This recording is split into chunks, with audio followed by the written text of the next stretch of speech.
We once again return to our beloved series, Ruby, Sapphire, and Emerald. This time, Boulder, horns, water, environmental terrorism, still not knowing what defeating a Pokémon truly entails. Still hussy. In this universe, you're again subservient to a man with a PhD. You get your first Pokémon because he's receiving a Glasgow kiss from a level 2 raccoon, and someone has to step in. You're also new in town. Your dad, the new Petalburg gym leader, told your mom that things would be different this time. He certainly wouldn't spend his free time mentoring someone else's child. In tandem, you're introduced to your rival, who is not a villain in the traditional sense. He's worse. He's polite. Instead of stalking and bullying you throughout the map, he stalks you and force-feeds you unsolicited advice. Your first battle takes place in the woods. His Pokémon flinches twice, does no damage, and dies. He says, "Whoa, you're unstoppable." You realize you'd be less angry if he'd just punched you in the face. You make your way through neighboring towns, fueled by new running mechanics and a deep hunger for power. In time, the skyline of Petalburg takes shape. You go and greet your father, who's outside playing catch with a local child. Words are said, and before you know it, you're now facilitating the very uncomfortable act of helping a sickly boy named Wally catch a Pokémon. Game Freak said, "What if we added one more rival, but he's terminally ill and exists solely to make the player feel guilty?" While preparing for your departure, your dad feels the importance of telling you you're not ready for this gym challenge, while smirking. You thank him for his wisdom. And so the journey continues. You go through a forest, catch some more Pokémon, earn a badge, and get involved in a turf war between two paramilitary cults. One team wants to drown the planet, the other wants to dry it out. The type of terrorism observed is dependent on the color of your game cartridge. Rustboro's pariah, Mr. Briny, then escorts your child self across the ocean once you rescue his bird/spouse from a cave. The wind is now in your sails. The road rises to meet you. Vibes are strong. So is your bird. He single-handedly decimates the surfer gym bro. It was very not chill for him. Once you run through a cave, find Steven, and hand off the important letter from Rustboro, likely fanfiction, you continue onward to claim your next victims. Slateport seemingly has so much to offer, yet so little at the same time. The only thing you can really do, aside from looking at buildings at this point in the game, is preventing a museum bombing, or something like that. The suspects were last seen fleeing the museum around lunchtime. Be on the lookout for people cosplaying as pirates. Like from Captain Phillips? No. Treasure Island. More things happen, and your team starts to become more cohesive. You skip the trick house, as usual, and navigate north. All is well until you hear a cheerful voice in the distance, growing louder, getting closer. Your controls freeze. There he is, again. Weakening a Pokémon in battle makes it easier to catch. You stare at him with burst capillaries. The battle begins. Your anger dwindles and morphs into despair, or possibly shame, as the fighting proceeds. You realize you're being absolutely bodied by a slug, a seagull, and a lizard. I hate you, Dad. I mean, rival. After many sacrifices and several Dragon Ball summonings, you somehow scrape through, battered and barely holding it together. You pay your respects to the Ascended and press forward, reborn, but worse. You arrive in Maulville in prone position. There's more to do here. In the distance, you hear the rattle of shaking pill bottles getting closer. Your heart rate skyrockets. Wally shuffles up to you and announces he's worked very hard and grown since your last encounter. He coughs, clutches his cane, and asks if you're up for a friendly duel. as if he's apologizing for existing. You consider handing over your starter just to make this stop forever. Now very thankful that nightmare is over, you once more can commit borderline elderly abuse for a badge. It doesn't feel heroic, but it counts. Someone please get the man a chair. Outside, you're given a bicycle. It comes in 2 speeds, Yes and Hellscape. The next leg of the journey makes you feel like you're participating in the Dyatlov Pass incident. It's just mountain. You're unsure if you're progressing or not. One notable landmark is the lone house with the masochistic family that fights you sequentially. You escape that hell only to arrive in Fall Arbor Town. At least, you think it might be Fall Arbor Town. It could be Lava Ridge Town. It could be a shack with a mailbox. In the town where people breathe equal parts air and volcanic ash, you run into a cult vaguely studying space rocks in a cave. Somewhere along the way, you perform an OK Corral-style beatdown on Team Magma and their leader. Maxie, who looks like the kind of person that majored in latte art at Oberlin College, enjoys explaining his scheme in great detail to a 10-year-old mid-battle. You thank him for sharing key locations and passwords before he leaves. You accept that you're now part of this. You then make your way to not Fall Arbor Town to fight the Fire Gym, which is essentially a public bathhouse, except you want to be there even less than usual. You figure out yourself that you probably have to return to Petalburg to proceed with the game, so you detour through the sand area.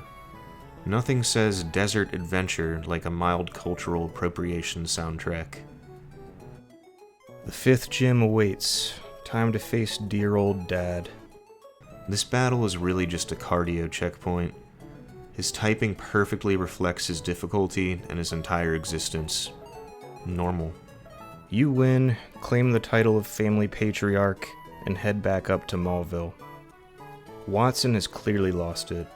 You can now find him in the city center, screaming at passersby. Something about a new underground city, the future being now, and how we all need to live there to be safe. He grabs you by the collar, all cockeyed, and pleads that you go flip a switch before the goblin people get to it or something. You don't ask questions. You never do. The next chunk of the game involves a lot of mud.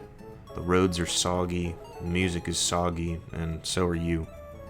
You arrive at the Weather Institute, where adults in white coats study clouds and wind. Team Magma and Team Aqua are here too. Apparently, every building in this region is crucial to their plans.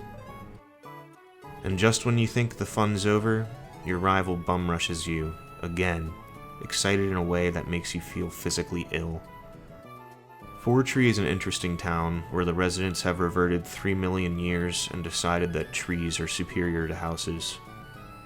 This is also where Steven suddenly hands you a device of utmost importance that lets you see invisible Pokémon. You use it twice.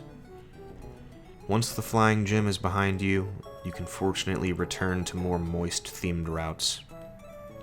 Your efforts are commemorated with a poor man's lavender tower. Guess who decided this place was a good spot to exist? And Lily Cove City, a place that's great for having buildings. Here, you're once again blessed with the opportunity to participate in a Pokemon contest, everyone's favorite part of the game. You see your rival in the distance blocking the entrance to the very large and useful department store. You immediately realize it's not worth it. You now decide it's a good time to infiltrate the terrorist group's home bases. We love fighting 40 back-to-back sycophants armed with under-leveled wildlife. At Team Magma's hideout, Maxie's life dream, aside from cosplaying, was about to be fulfilled. He was about to awaken a legendary Pokemon that could evaporate all water from the planet. Didn't work. It flew away. He didn't have a slab of drywall to punch, so he reckoned slapping down a 10-year-old was his next best option. You survive. That's about it. Nothing really happens here. Next up, Team Aqua. You storm the base where their primary defense mechanism is walking in a very specific pattern. That's about it. Nothing really happens here. Congratulations. You've now unlocked the remaining 2/3 of the map. It's all open water. This is where you have the pleasure of fighting 18 swimmer Anthonys, each armed with a seagull and a jellyfish. 2 hours later, you forget why you're here and start to think Team Magma might have been onto something. You go through your TM bag and try teaching yourself Explosion. The facade that is Moss Deep City begins to form in the distance. Now we're talking gyms, key items, Steven's house, space centers. This place will shove an activity down your throat if you look at it wrong. As you take on the trials of the 7th gym, the building itself starts to feel sentient, and your suffering is its sustenance. Game Freak disguised a 20-minute math problem as a battle against psychic Siamese twins. You eventually win, but do you? You get to the Space Center because Team Magma filed what can only be described as a formal grievance. They're here to speak with the manager, take all the rocket fuel, and dump it into the volcano located above their base. Steven is there. He asks if you're ready to stare death in the face and pilot a 4-way massacre right here inside the control center. You pause briefly to consider what went wrong in your life. After this, Moss Deep exiles you and kicks you back into the water. The developers slap you in the face with a wet tentacle and assure you they'll tell you when enough ocean is enough ocean. Someone get this kid a beer. Hoenn doubles down on its secret base kink and tells you it could be chill to go check out the seafloor cavern. You agree because, at this point, the ocean has already taken everything from you. You repeat the same thing you previously did at the Aqua Base, except this time you're also pushing around rocks underwater. Archie finally does it.